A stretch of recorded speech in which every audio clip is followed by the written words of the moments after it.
Alléluia. Amen. Alléluia. Amen. Jésus a dit après. Je suis venu dire à une personne, à une sœur, à un frère, ma sœur, avance encore. Mon frère, avance encore. Ce que le diable te présente, sans que le miettes. Alors ce que le Seigneur te présente, la Bible dit, c'est la bénédiction de l'Éternel qui arrive. Ce que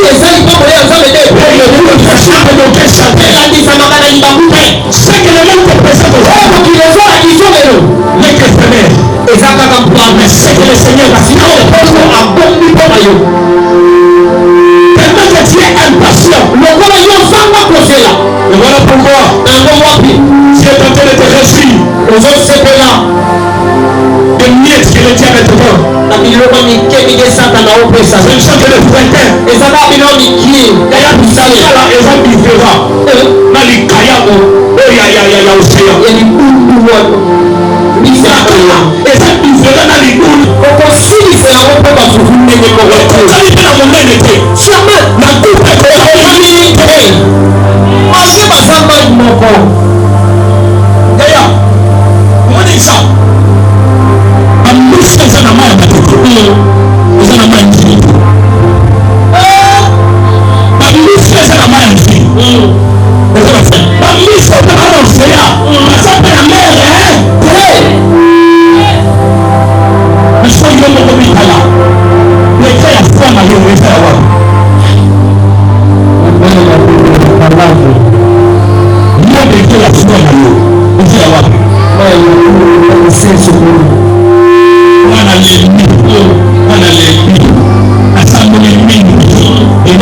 et avancer, restez de moi.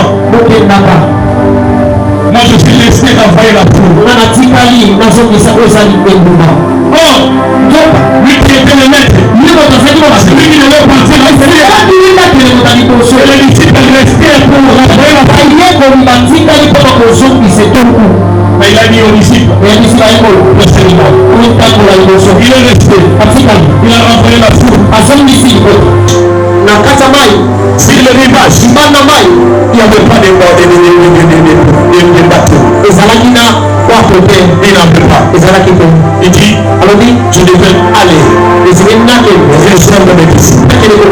Parce que au moment où je parle, ils sont en plein. Ils sont au milieu de la mer. Je devais maintenant aller les rejoindre. Et la Bible dit, celui qui a créé la terre, il a commencé à marcher sur la mer. Il a commencé à marcher au milieu de la mer. Ils étaient seuls. Ils étaient seuls dans la barque. Ils étaient seuls dans la barque. Tout à coup, ils virent de loin un homme marchant sur la mer. C'était quelque chose d'étonnant. Tout le monde a commencé à crier. Ça c'est un fantôme. Non. Un homme normal ne peut pas marcher sur la mer. Un homme comme vous et moi, c'est impossible. Mais lui il appelle là. Calmement. On appelle des marches sur la mer. Et quand ils ont eu la paix, le Seigneur a compris que ces enfants, ils sont au milieu de la mer. Si je ne les aborde pas maintenant, parmi eux, il peut y avoir quelqu'un qui pourrait se jeter dans l'eau et mourir. Il a dit ceci, certainement c'est moi. N'ayez pas peur. Hier, celui qui a connu ceci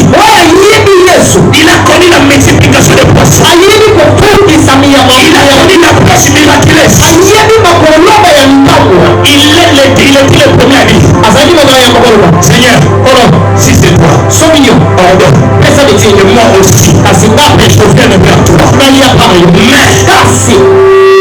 tout en marchant sur le Dieu. Le Seigneur lui dit, Pierre venez. Pierre a commencé à marcher. Pierre a commencé à marcher. Après quelques pas, l'intelligence humaine, les pensées charnelles, ont commencé maintenant à l'interpeller. Toi, tu es expérimenté. Ça fait combien d'années que tu es au sol? Tu déjà marché sur le sol? Pierre a dit non. Directement. Il a commencé à s'approcher. Il a crié, Seigneur, aide-moi. Sinon je vais périr. Je suis venu dire à une personne, quand tu avances en plein eau, même si Dieu n'intervient pas, t'inquiète, celui qui a dit avance en plein eau. Le plus important, c'est de l'obéir. Reste là où il t'a dit. Peu importe les temps, peu importe les années, peu importe les jours, il finira par venir. Il les avait dit. Allez, ok, moi je vais vous précéder. Je vais vous précéder. Mais au milieu de la mer, parce que lui-même il a dit avance en plein eau. Quand Pierre est arrivé en plein eau, mais normalement il devait intervenir. Et quand il a dit sur moi, Pierre a tombé. Il a dit Seigneur, je vais marcher. Je suis venu dire à une personne, cette situation-là, cette maladie-là, te tourmente maintenant. Parce que tu es désobéissant. Quand tu vas apprendre à obéir à la voix de Dieu, d'avancer en plein eau. Même le bateau va tenir la bagnole dans le bain. Yaya, tant que ça n'a qu'à chama. Quand le bagnole n'a qu'à chama, il s'en a. Yes. Ce qui fait que il est comme Nama, et dans les mains, il est mort de paquet, il a posé. Alors, il a salawa. Namai. Il tourne sur le tour. Samba est bisaki au salawa. Puis la minute au Sahara. Voilà pourquoi Dieu a créé Adam. Il lui a placé dans les jardins d'Éden. Il lui dit Adam, cette jardin, tu dois les cultiver.